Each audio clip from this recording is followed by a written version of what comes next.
మరి ఈ పిచ్చిన కొడుకులు ఎందుకు రాస్తున్నారండి? కంట్రోల్ కంట్రోల్ రవీంద్రరావు గారు కంట్రోల్ కంట్రోల్ కంట్రోల్ రవీంద్రరావు గారు ఫస్ట్ కంట్రోల్ యువర్ సెల్ఫ్ అండి ప్లీజ్. ఒక మాట వేరే రవీంద్రరావు గారు టంగ్ స్లిప్ అయ్యారు కాబట్టి ఆ పదం వెనక్కి తీసుకోండి. నేను వెనక్కి తీసుకునే ప్రసక్తి లేదు. My humble request you. వెనక్కి తీసుకునే ప్రసక్తి లేదు. Get out from my debate. Get out from my debate. Get out from my debate. Get out from my debate. ఈ ప్రోగ్రామ్ లోని బిట్ మీరు డీటెయిల్ గా స్పష్టంగా చూస్తే ఒకటి ఫస్ట్ రవీంద్రరావు గారు మాట తప్పాడు, కానీ వాళ్ళని పిచ్చినా కొడుకులను ఇంకో టీవీ డిబేట్ లో అంటే దాన్ని టీవీ యాంకర్ ఎలా చేస్తాడు? ఎలా చేస్తే అటువైపు నుంచి ఈ యాంకర్ పైన అటాక్ జరుగుతుంది కదా. తాను ఇప్పుడు స్పీకర్ సీట్ లో కూర్చున్న వ్యక్తి ఎవరైనా తప్పు మాట్లాడితే మాట్లాడకండి, అది రికార్డులకు తొలగిస్తానని అంటారు కదా. సో ఇక్కడ కూడా వెంకటకృష్ణ నివారించని మనం చూశాం కదా. మై హంబుల్ రిక్వెస్ట్ యూ అన్నాడు, వినయపూర్వకంగా మీకు కోరుతున్నాను దాన్ని ఉపసంహరించుకోండి అన్నాడు. నేను అసలే ఉపసంహరించుకునే ప్రసక్తే లేదు అని రవీంద్రరావు అన్నాడు. ఇట్ ఈస్ హిజ్ రైట్, తప్పేం లేదు. సో ఆయన కానీ బట్ ఆ భాష మాత్రం మాట్లాడాల్సింది కాదు. ఇప్పుడు నేను ఇన్ని ఏళ్ల నుంచి ఇన్ని గంటల పాటు డిబేట్ లో మాట్లాడాను, ఎప్పుడు ఇంతవరకు నా పైన ఒక్క ఆరోపణ అన్పార్లమెంటరీ పదం వాడాను ఆరోపణ రాలే కదా, ఇంతవరకు రాలేదు.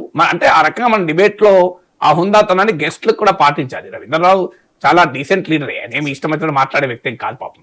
బహుశా ఆ సమయంలో ఆయన ఎమోషన్ కు భావోద్వేగానికి గురై ఉంటాడు.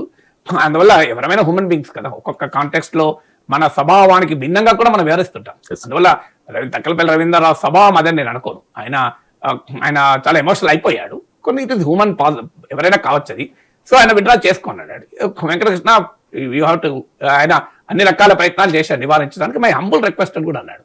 అన్నాక కూడా మీరు అడుగుతున్నారు కనుక నేను దాన్ని విత్డ్రా చేసుకుంటున్నాను, ఆ పదాన్ని విత్డ్రా చేసుకుంటున్నాను, ఆ భావన మాత్రం నేను ఖచ్చితంగా నిలబడి ఉన్నానని చెప్పొచ్చు కూడా.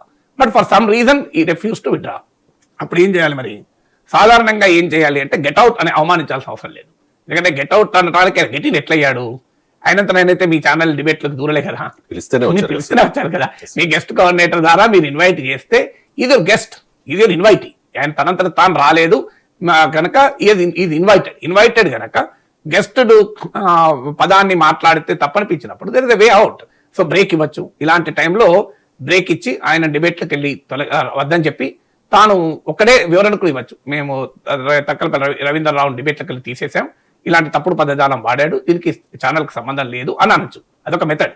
రెండవ మెథడ్ ఏంటి అంటే మీకు నేషనల్ మీడియా ఆయన వాయిస్ వినబడకుండా పీసీఆర్ వాళ్ళు దాన్ని మ్యూట్ చేసేస్తారు sound. So that is the second method. అంటే అతను ఎంత గట్టిగా అరిచినా వినబడదు.